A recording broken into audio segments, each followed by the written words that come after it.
Hello and welcome to Overtime Sports Episode 7. It's been a long time, guys. I'm your host, Borna Nazari, along with my partners, JP Suarez and Kieran Shabarasi. So, guys, we haven't talked for a while with each other. It's almost been 5-6 days, but we have a good episode for you guys today. So, let's start it off with the devastating injury of Garrett Richards. Guys, it was so devastating. I was actually watching the game live against Boston, and I knew it was terrible once he immediately tore his patellar. So, guys, he's out to 6 to 9 months. He's now the ace of the staff with the decline of Jared Weaver.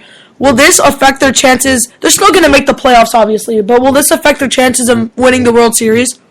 Well, yeah, I think this pretty much rules out any chance they had of winning the World Series. I think the American League is too good, but I still think they actually will end up pulling out the AL West division crown, and that's solely because I just don't believe in the Oakland A's without Yoenis Cespedes. I really don't know why they, obviously hindsight's 20/20, but, now without Cespedes, they really have no offense, because Donaldson has no protection around him. So. Kieran, I'm going to have to agree with you. In my opinion, the trade for Lester and Cespedes was absolutely stupid. Well, obviously hindsight's 20/20, though. I know, but listen. If their offense had ended up being like the same. No, but the loss of Cespedes totally demoralized their offense. And then, do you guys think that I thought their pitching staff was good enough to take them even without Lester? Me too. And so they technically gave up one of their franchise pieces in Cespedes, and that's causing their run production to just go down by 4 or 5 runs per game. And that's why they're losing. They're already, 2 games back? Well, yeah, also, before the deadline, they also acquired Jeff Samardzija, and against one of the worst offensive teams in the league, in the New York Mets. The New York Mets absolutely thrashed Jeff Samardzija for 7 earned runs in 3 2/3 innings. It was probably the most impressive game I've seen the Mets play this JP, season. what are your thoughts of this? Yeah, it'll be a big loss. It ruins all their chances to hopefully win that, what is it? Would it be their second World Series?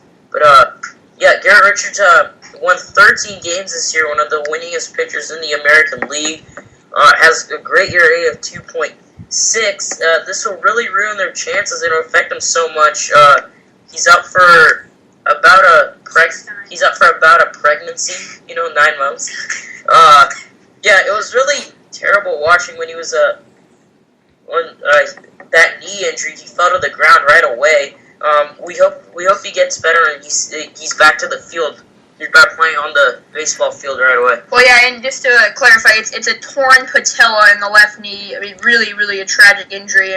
He was I probably think the biggest all-star snub in the entire league. But it was kind of a freak injury. He tripped on the corner of the base on going to cover for double play in Boston. So. Yeah, Brock.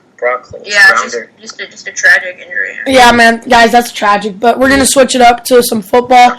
So, Steelers running backs, both number 1 and number 2 on their depth chart, Le'Veon Bell and LeGarrette Blount, the truck stick, have been officially charged with the possession of marijuana. So, they both suited up for tonight's game against the Eagles, but it's tough to imagine that there won't be some kind of repercussions coming their way somewhere down the road.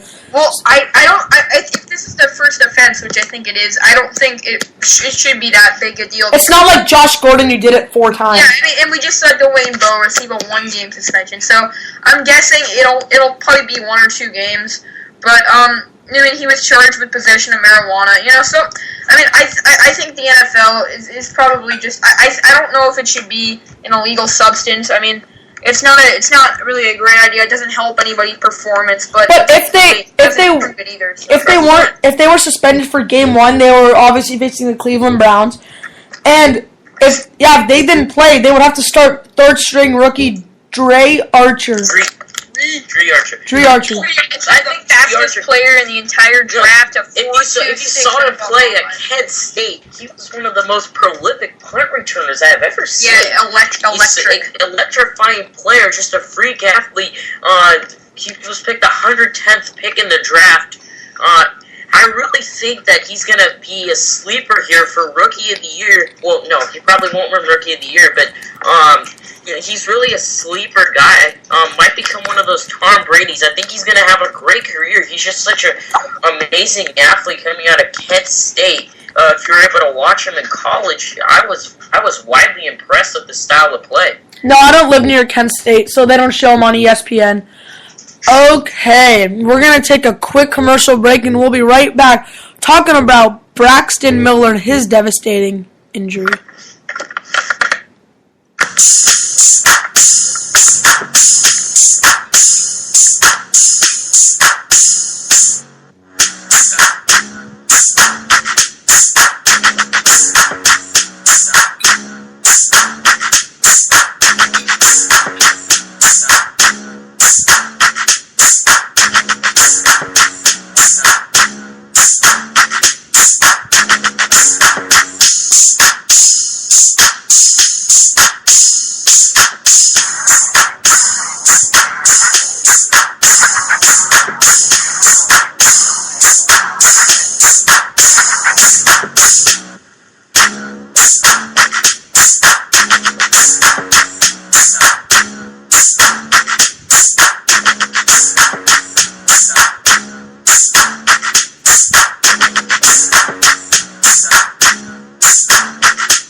And we are back with Overtime Sports.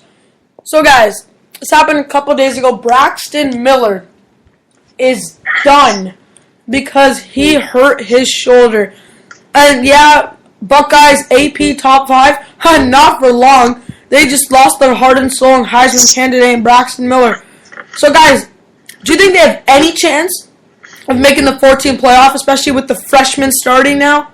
Yeah, JT Barrett, freshman quarterback. I wouldn't. I think this probably takes I mean, obviously they're not favorites anymore. I think they had a pretty good chance, but no, I don't think they will. Again, I just think this will make it all the easier for Michigan State, as I predicted from the start. I think they might be the most underrated team in all of college football. I think maybe the best defense in the entire league.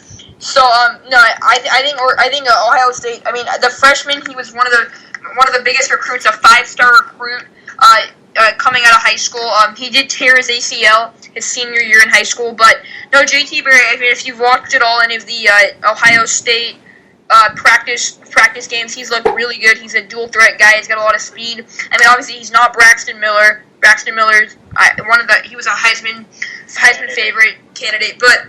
No, I think they'll be able to survive. I think they end up probably losing 2 games this year. I actually think they're going to lose 4 or 5. Really? In my opinion, Have you seen their? I know, guys. I know they still have a great defense. Yeah, but guys, think about it. JT Barrett, true freshman. True. I know he's a 5-star recruit. Is he redshirted? Redshirt, yeah. Redshirt, yeah. Well, still, he doesn't have any much college experience. And think about a freshman going to the big house, for example, or I don't think they're actually playing in Michigan, but I know they're playing at Michigan State, and that's still a hostile. They play Michigan really the last game don't have of the a season. tough schedule. I mean, they play Navy, Virginia Tech. Oh, then they play Kent State, but they don't have Drew Archer anymore. And same with Virginia Tech without Logan Thomas. Navy, Virginia Tech, Kent State, Cincinnati, Maryland, Rutgers, Penn State, Illinois. I feel like it's going to be the same. It's going to be the same Ohio State team, the same team we saw the 1 year before Urban Meyer came. That went 6, 7, and 5. I think besides the Michigan State game, which will be at Michigan State, the only game I think they could be in danger of losing is against. I think a really kind of an underrated Maryland team. And this is for JP. JP. What? I'm not sure if this is some breaking news, but I got it a couple hours ago. Did you know that Thomas Muller and Royce turned down offers to go to Manchester United? Oh yeah, nobody wants to go to Manchester United after the way they played their first game against Swansea. So do you think if they beat Wales, JP?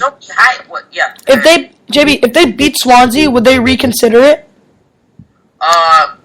Maybe they would, but I don't know why you would want to leave a team like Bayern Munich. I know that they lost their second best midfielder behind Bastian Schweinsteiger to Real Madrid, Toni Kroos, and Javi Martinez with that serious, gruesome injury yesterday, out 6 to 8 months off that leg injury he had in that game.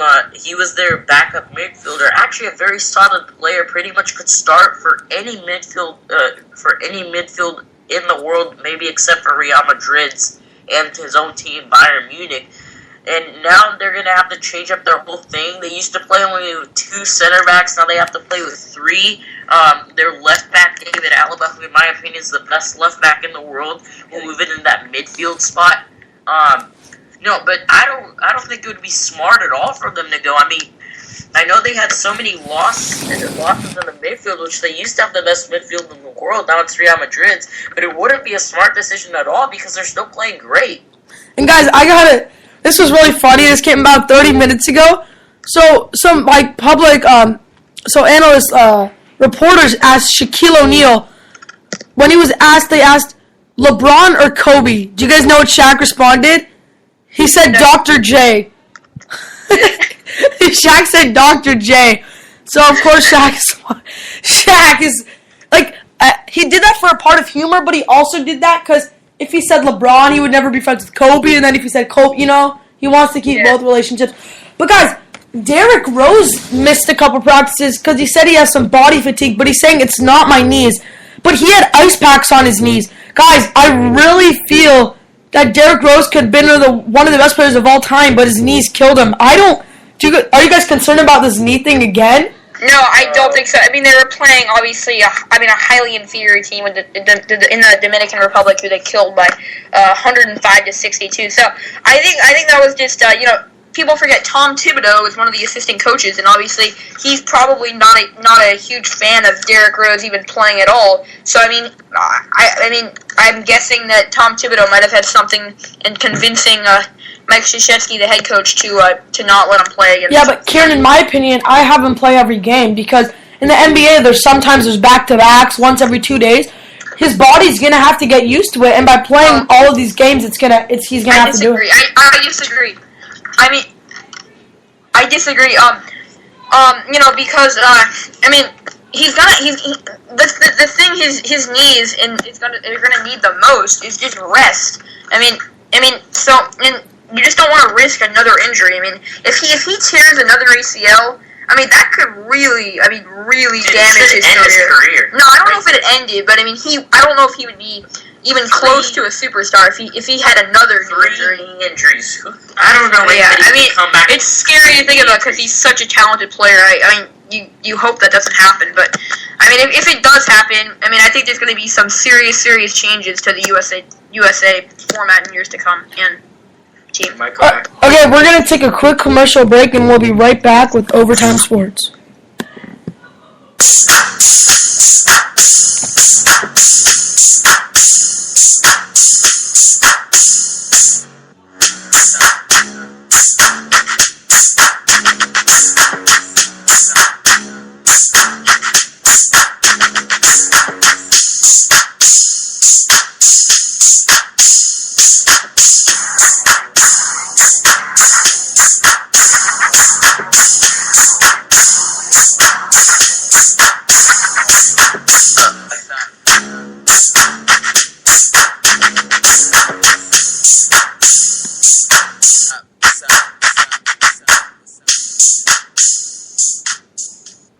Alright, and we are back with Overtime Sports.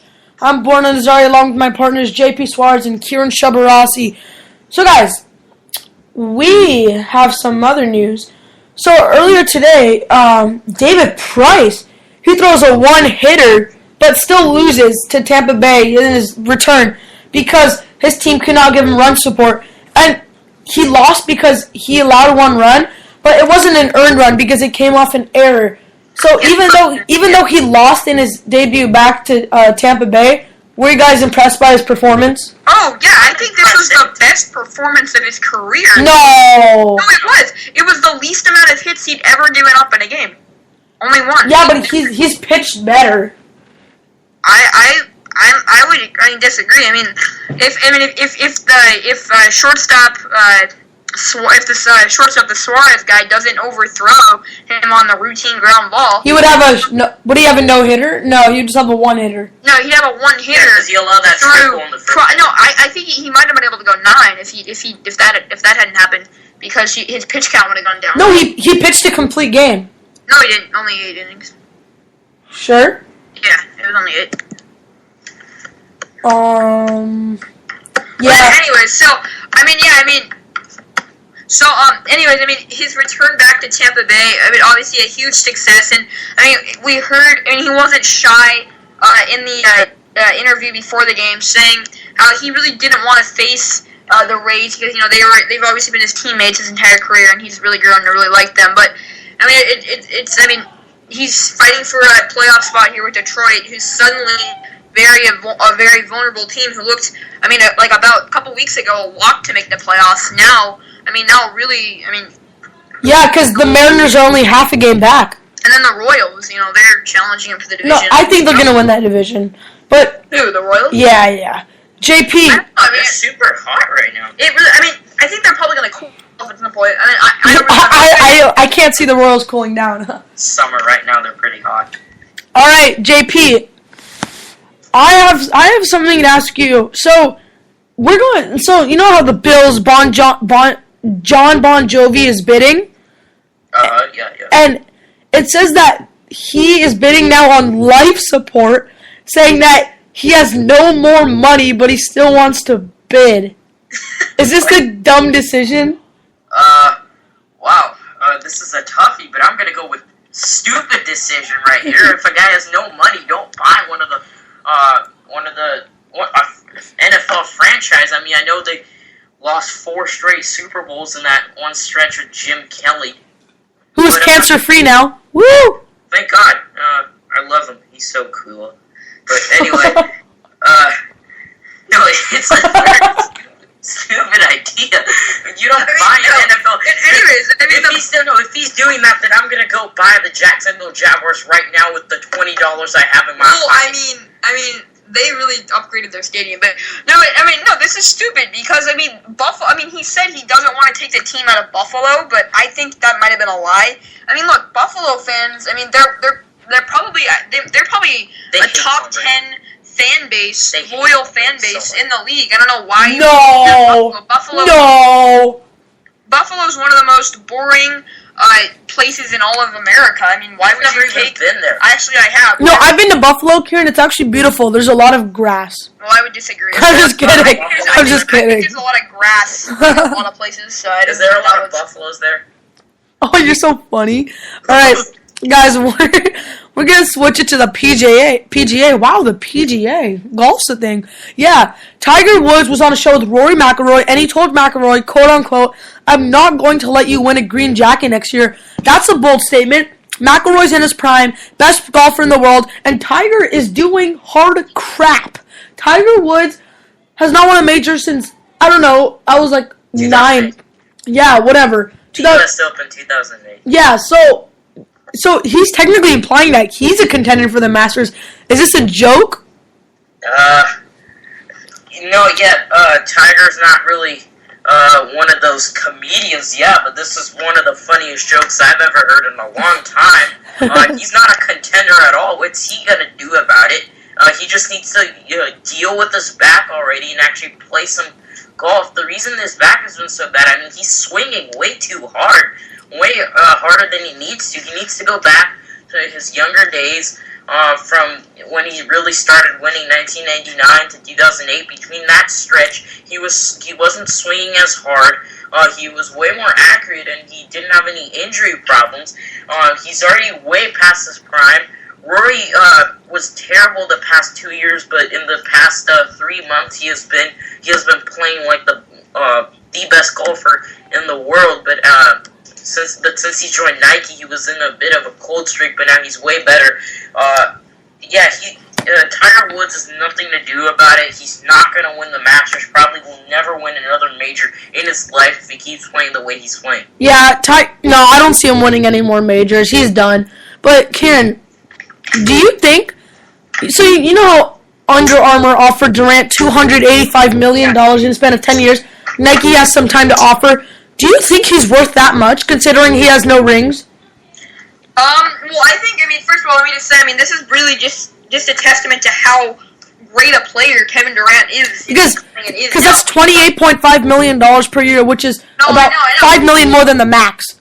No, he's obviously now a superstar. Probably, I think the second best player in the world. But I think he is worth this much. But Under Armour they offered him that. But I think it was interesting, that Under Armour did it because only 1% of their sales are actually shoe sales. But they, But Under Armour, so they're kind of like a. But who does Under Armour have? They have Steph Curry, right? Yeah. I don't know much but they have Cam Newton for football. Yeah. Is John Wall Reebok or is he Under Armour? I think he's Reebok. Yeah. Oh, okay. But guys, more baseball. The Washington Nationals have won 10 straight, and 5 of the last 10 have been walk-offs. What has gotten into them, JP? They have just been a disappointment this season, but it's... What? What? Not as good as I've seen them play before. 2 years They're ago. 7.5 games up on Atlanta. They're already... Oh, sorry, my bad. I was thinking of the Diamondbacks. What? They played them today. My bad. No, the Nationals... What? No, the Nationals are 20 games over 500. They have been my bad. I'm so sorry. But, no, they're on a 10-game winning streak right now. 5 walk-offs. That's amazing. I'm sorry. I was thinking of the Diamondbacks there since they played them today. But, Yeah, I also thought 2 Arizona was near Washington, but yeah.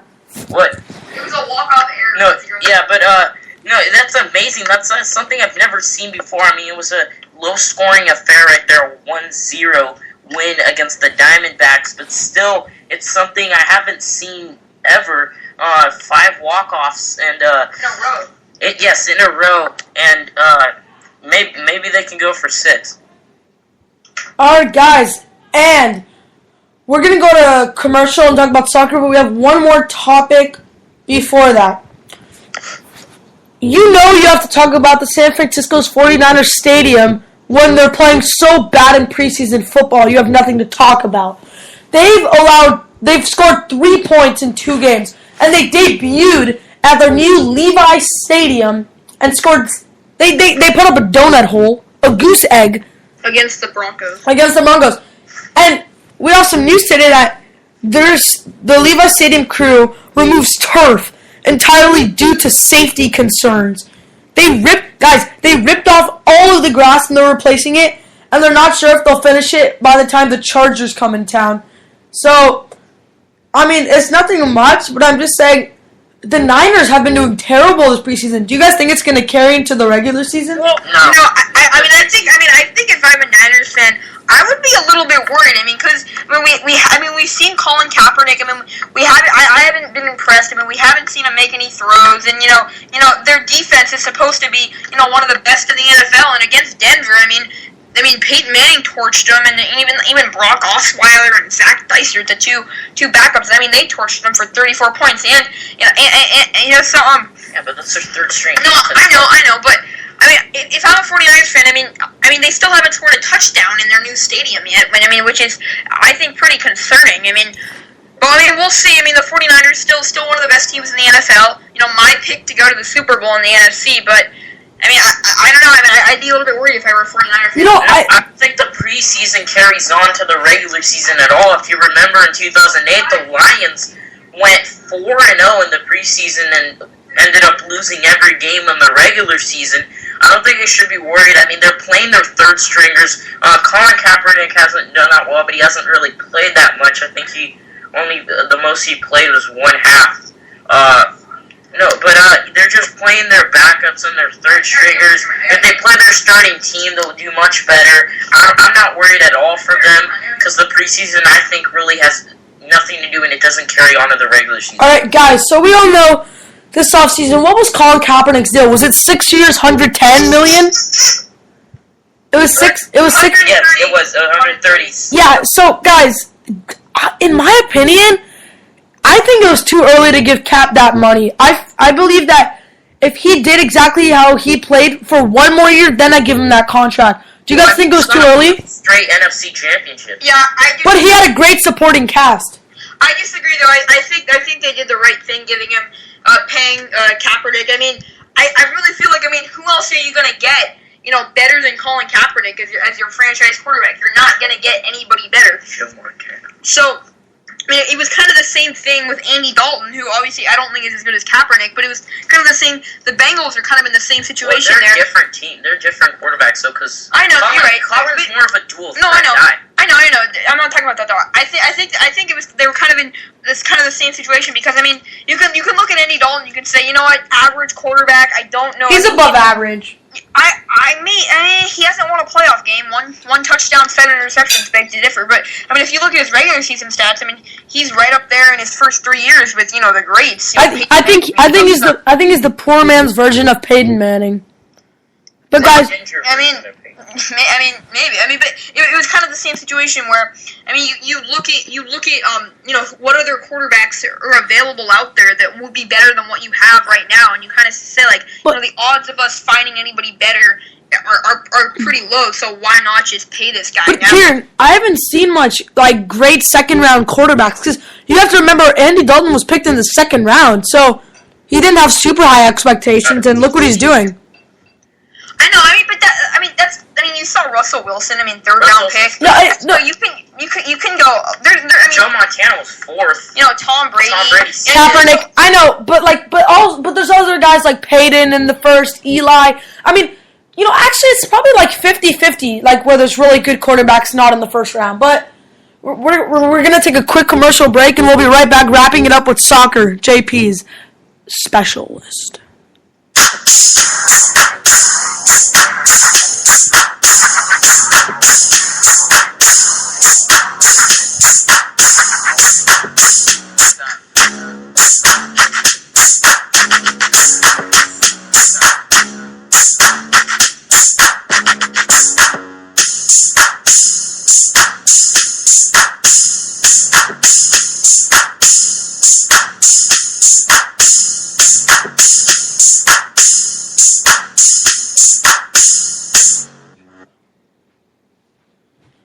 All right, guys, we are back with Overtime Sports. So, guys, we're going to wrap it up as we usually do with some soccer. So, we have some breaking news that happened 5-6 hours ago. Mario Balotelli, former Manchester City guy, then goes to AC Milan, and he's going back to the Premier League, playing for Liverpool under Brendan Rodgers with new teammates Raheem Sterling, David Gerrard. So, JP, is this a good move? After losing a guy like Luis Suarez, they're just getting controversial after controversial. Of course, Luis Suarez, the vampire of the soccer world, with 3 biting incidents and 1 racism incident to now Juventus, but used to be Manchester United's left back Patrice Evra, with some racist comments about his skin. And then Mario Balotelli with his on and off field antics, with a kind of like Yasiel Puig. He has gotten a lot of speeding tickets, and once I heard that he crashed his car into a woman's prison to check it out. JP, JP. I think this is a good move.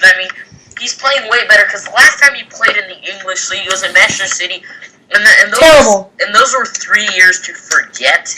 His most memorable play was when he was 5 yards away from the goal, and then he decided to turn around and do a back heel and ended up missing it by far. But I think it was a good move. He's playing much better. He plays better for Italy than he does for AC Milan, because Italy right now has no star players, but they have one of the best passers in the world, the best free kick in the world, is Andrea Pirlo. He won't be the main striker, though. I think Daniel Sturridge is actually a better player.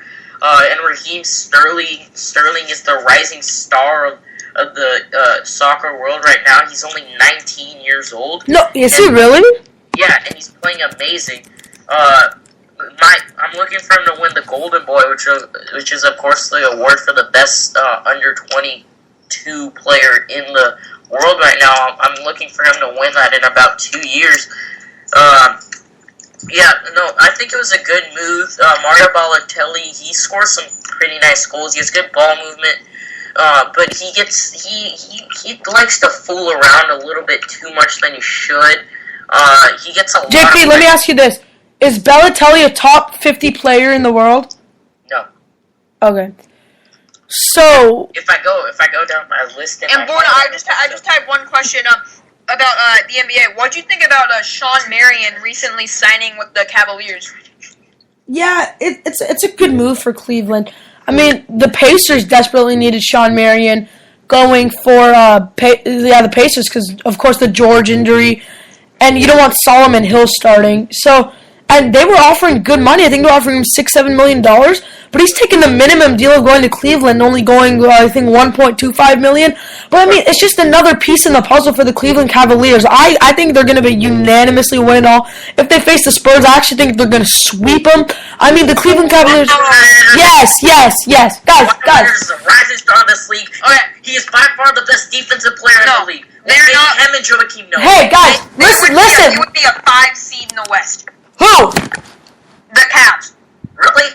Yes. No! Yeah, that's what Oh, I you think. mean in the West? Okay. Yeah. No, my He's probably God. at 3, right behind Spurs, Thunder, and the. No, they're better than the Thunder.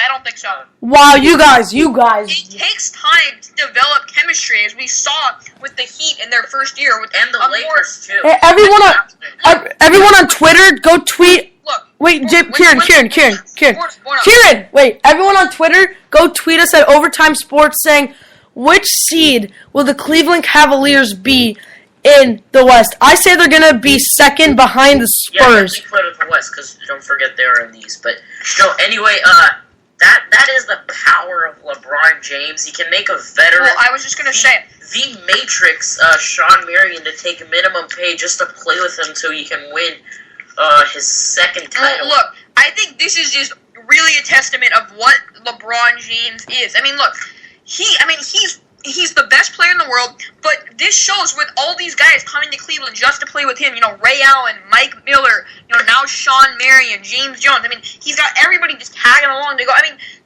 they're coming to Cleveland, Ohio. Cleveland. I mean, as Joakim Noah once said, I mean, no one goes to vacation in Cleveland.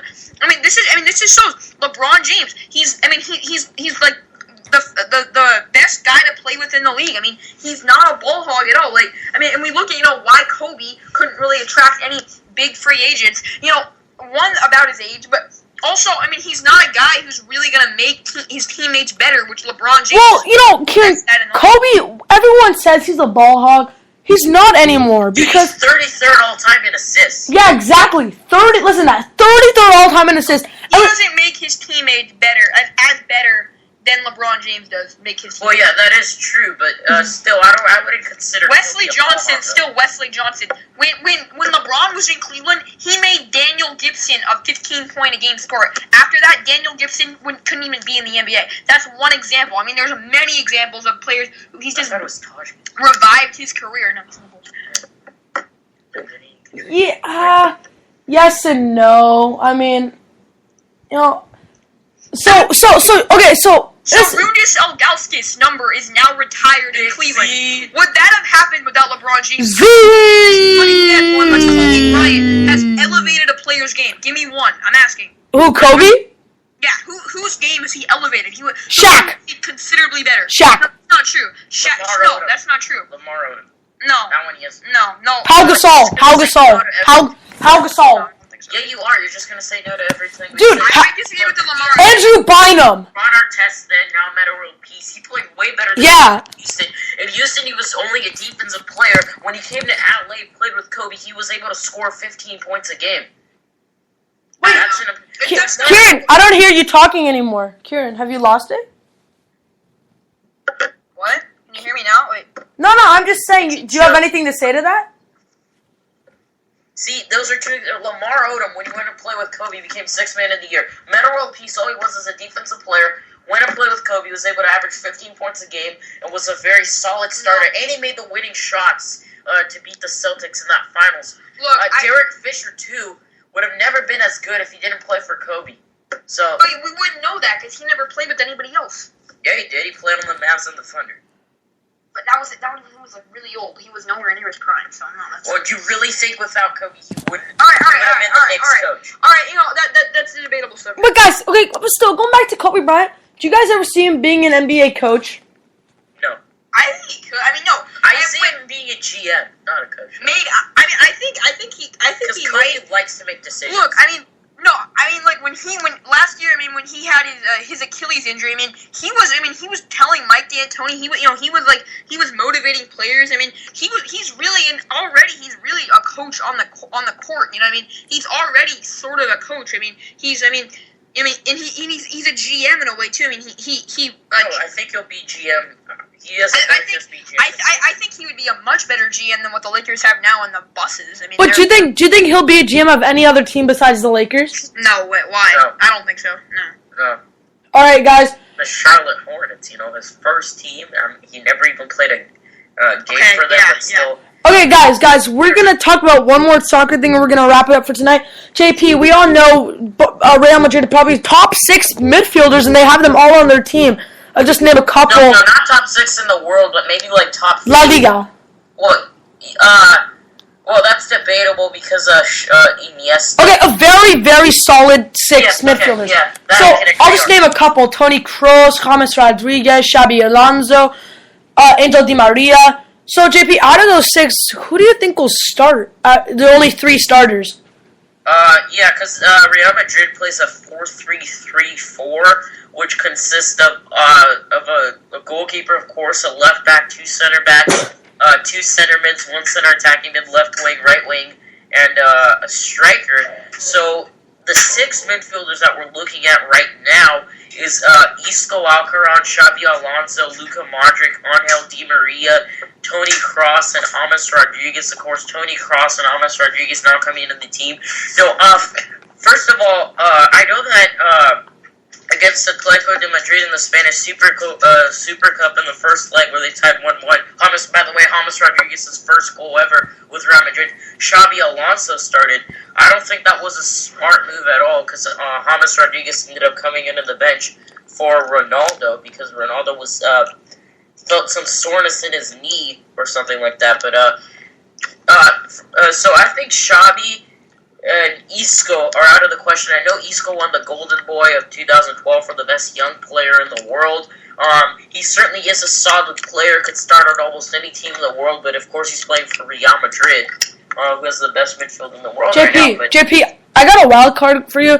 So, we said like a couple episodes ago, like the prime of a soccer player, what is it, 23 years old to 28? Yeah, 23. Ronaldo is about to be 30, but he's still considered... Yeah, but he's such a special... Yeah, I know. He's probably the best player in the world. How much longer do you think we'll see this Cristiano Ronaldo? 2, 3, 4 more years? Like Zlatan Ibrahimovic, I think he's actually playing better now. He's like 33 right now. He's actually playing better now than he did in his early 20s when he was with Arsenal. Well, his best career was, of course, in AC Milan when he was 27, and then he got traded when he was 31. But I think he's past his prime already, and I think he's playing better than ever. Right now, the 3rd player in the world. But Ronaldo's just a talent that comes around every 10 years. The best player in the world right now, I think, better than Messi. He should be in his prime for about 4 more years. No, I would agree with JP. I mean, I think just saying that, players are in their prime, 23 to 28. No, that's just an average. I think that's a blanket statement. I mean, you can look at, in many cases, I mean, one comparing it to another sport in football, Peyton Manning, had his best season to date last year, at what was he? Yeah, but 30. Yeah, but Kieran, American football is way different from international football. Compare that. No, I'm just saying, but we're talking about soccer. analogy So I'm give us making- an example of soccer. Exactly. Kieran, listen, do you guys agree that you have to be way more fit to play international soccer than being a quarterback? Yeah, I agree with Yes, that. you do. Exactly. So there's a quarterback for this quarterback right now in high school, which is over 300 pounds, and he's a starting quarterback. Yeah. Kieran, how many running backs do you see that go to 38, 39? Never. Exactly. The oldest guy in the league is Michael Turner. He's like 33. Exactly. So, I'm saying running backs only have a 6, 7 year career because they have to run, they have to take licks. Peyton just has to toss. He just has to give the ball in the bread basket. It's a great line. He doesn't have to move around at all. I'm saying, I wasn't talking about athleticism standpoint. I was just talking about a wisdom standpoint. I'm saying when you're 23 years old, you're just getting into the league. Sometimes, like... No, but that's different, because in soccer, professional soccer, like this guy from Sevilla who just joined Sevilla called Israel Aspas. He just joined Sevilla right now. He's 17 years old. This guy who plays for AC Milan, I forgot his name right now. I think it's Matthew De La Rosa or something. He's 16 years old, and he has just joined AC Milan, one of the top clubs in the world. So you're saying that when he's... No. JP. Probably, yeah. I didn't say that at all, but because he's not even starting yet. But no, I'm saying that you can come in way younger in soccer. All I'm saying is experience. Look, if you lose a little bit of your athleticism with age, I think more experience is more important than losing maybe just a little bit of athleticism. JP, I don't think the name is Matthew Del Rosa. I think you're referring to a guy named Hachim Mastour.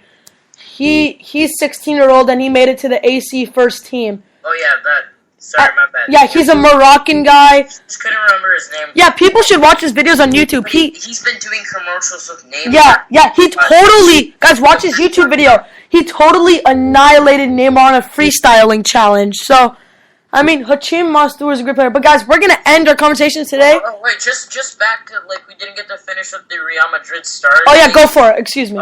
So, Isco and Xabi Alonso are out of the question.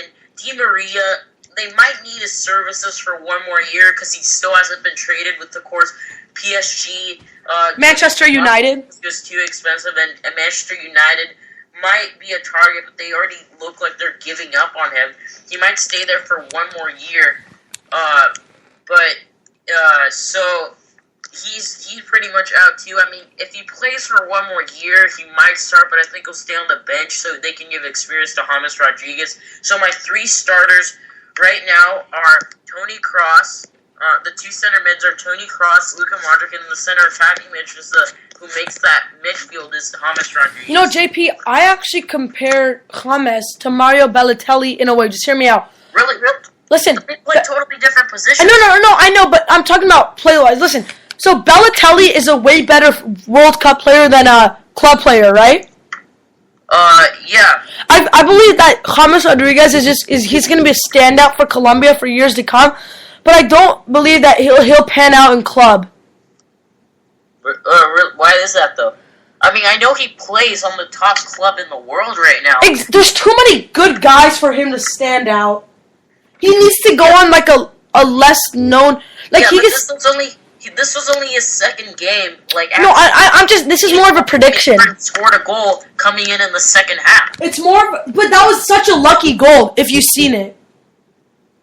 I know it got deflected off a defense. Deflection right to him, open goal almost.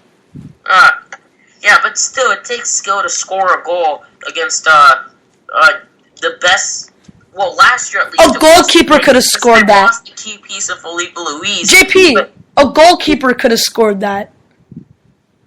Oh yeah, of course, Manuel Neuer, who is the best goalkeeper in the world.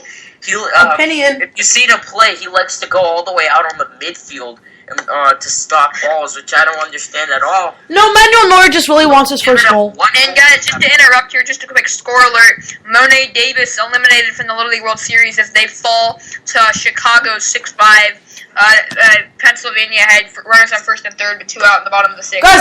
Guys, I love Monet, but I just don't understand the hype over her. SportsCenter is always talking about Monet Davis, even if she allows 3 runs in 2 innings. No, that's just because she's one of the first Little League World Series players to be a girl. No, there's 17 of them. And then Monet... That's not a lot, and she's been the best out of the girls by far. No, there's this girl in 2009 called Kaylee Williams who hit 4 RBIs only. Yeah, and Monet, she's the youngest player in history, in Sports Illustrated history, to be on the cover. Wow. But I think that's really just a testament of social media now. Her autograph has now become worth almost $600, and she's 13 years old. I mean, it's crazy. I mean, another example of social media. I mean, look at the Ice Bucket Challenge. I mean, raised $31 million when only about 30,000 people even have ALS in America. But it shows the power of things spreading over the internet so quickly. Yeah, All right, guys, we have ran. Wait, but Gordon, I just want to hear, since like you were talking about James Rodriguez won't be so good for Real Madrid, then who do you think will start then out of the three? I like Di Maria. Well, yeah, but and then I like Di Maria, Xabi, and then Kroos. Really, you don't think Modric, who No. is probably the best of all those midfielders? No. Maybe behind Di Maria, but he's probably going to leave. You don't think Modric's going to start? I don't see him fitting in the Real system. 4-3-4-1. I don't. He's the best passer on the team. Him and Toni Kroos. He had an amazing season last year. I don't know, dude. He's the starter for sure. That's the only one I know for sure that will be the starter. Right, we'll see. We'll see opening day. All right. But guys, this has been I'm Born in Azarian along with my partners.